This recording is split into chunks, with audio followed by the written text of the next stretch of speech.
This postscript decreased greatly the young girl's happiness. Was there nothing to fear? Was there not some snare laid for her? Her innocence had kept her in ignorance of the dangers that might assail a young girl of her age. But there is no need to know the danger in order to fear it. Indeed, it may be observed that it is usually unknown perils that inspire the greatest terror. Julie hesitated, and resolved to take counsel. Yet through a singular impulse, it was neither her mother nor her brother that she applied, but to Emmanuel. She hastened down and told him what had occurred on the day when the agent of Thomson French had come to her father's, related the scene on the staircase, repeated the promise she had made, and showed him the letter. "You must go then, mademoiselle," said Emmanuel. "Go there?" murmured Julie. "Yes, I will accompany you." "But did you not read that I must be alone?" said Julie. "And you shall be alone," replied the young man. "I will await for you at the corner of Rue du Musée, and if you are so long absent as to make me uneasy, I will hasten to rejoin you, and woe to him of whom you shall have cause to complain to me." "Then, Emmanuel," said the girl with hesitation, "it is your opinion that I should obey this invitation?" "Yes. Did not the messenger say your father's safety depended upon it?" "But what danger threatens him then, Emmanuel?" she asked. Emmanuel hesitated a moment, but his desire to make Julie decide immediately made him reply. "Listen," he said.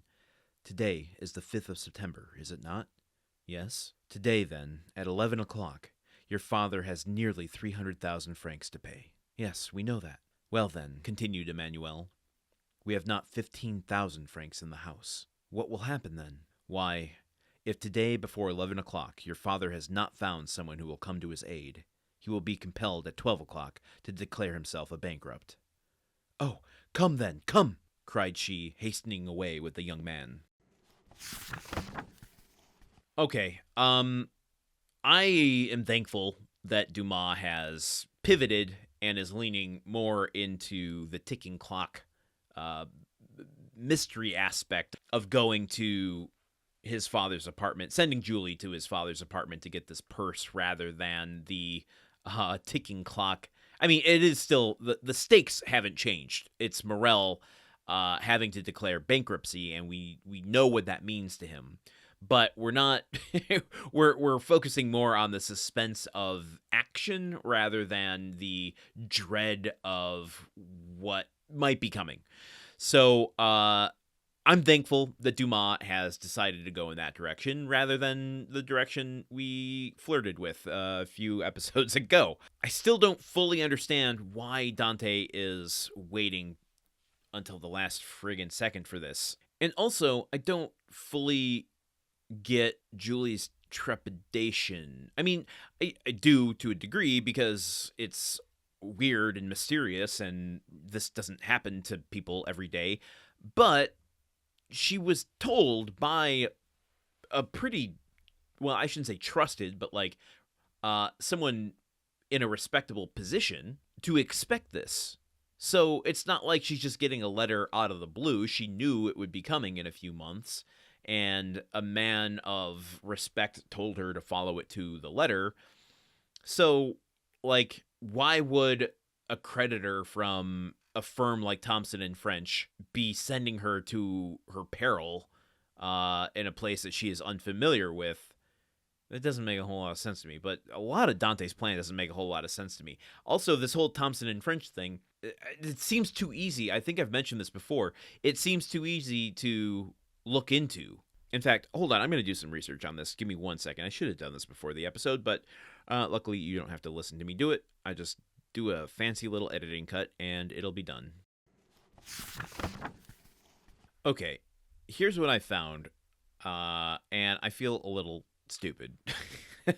I like to think I can recognize when I'm applying a modern lens to older situations and material, but I guess the idea of being able to look into and investigate something is a little, I mean, it's possible, obviously, back in the day, but, you know, there's no centralized registry of businesses, especially foreign businesses. Let's not forget that Thomson French is theoretically based out of Rome, even though Dante is playing an Englishman. So correspondence in terms of investigating would take months and months and months of back and forth And he's acting pretty quickly here.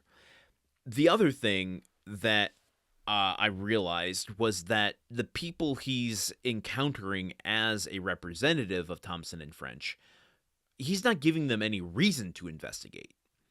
The mayor that he talked to at the beginning of his Marseille trip doesn't really have much to investigate. He's not giving anything up. He's not gaining anything from it. De Bouville is getting money. Like, it'd be one thing if Dante was promising money and not giving it to him, but he's giving him, like, cash in hand to be rid of this thing, which makes the request for the receipts more important in that moment. You know, it just seemed kind of like a cheeky flourish that Dumas was doing at the time, but I think that seals the argument that, well, how does this guy know that he's not just being, for some reason, being given 200,000 francs, but still on the line for the responsibility of his investment? I guess it doesn't make any sense. I don't know what I'm talking about. But then Morel also, he's desperate, and he's being offered a mercy. This is the one that is the hardest to think about, because I guess Dante got the receipt from the prison inspector that he had acquired the credit, so Morel wouldn't have to be concerned that somebody, an imposter essentially, is stepping in to ask for the money and then still be on the line to the actual creditors. Also, at this point, the inspector would have expected his money in June, and so the fact that he hasn't shown up between June and September makes sense, and gives authenticity to Dante having acquired that credit. Okay, well, thank you for going on that tangent that sometimes I just need to do for myself to make sense of things, because my brain is slow sometimes. In fact, I paused for so long to do research, I forgot if I talked about what's happening here. I think I did. Let me reread the passage here. Right. The naivete about going and the threat to her life and all that stuff. Yeah, okay. So I still don't fully understand her hesitancy, because she knows that she was expecting this, but let's see if she ends up going to this apartment and finding this red silk purse. So until tomorrow, when we continue more of Chapter 30, okay, goodbye. The Countdown of Monte Cristo is part of the Gruntwork Podcast Network. This show is produced, edited, and hosted by Landon Solano. The original text of The Count of Monte Cristo by Alexander Dumas. Theme song by Magic Solo. If you want to support the show and others like it, visit patreon.com/gruntworkpod. Thank you for listening. See you tomorrow.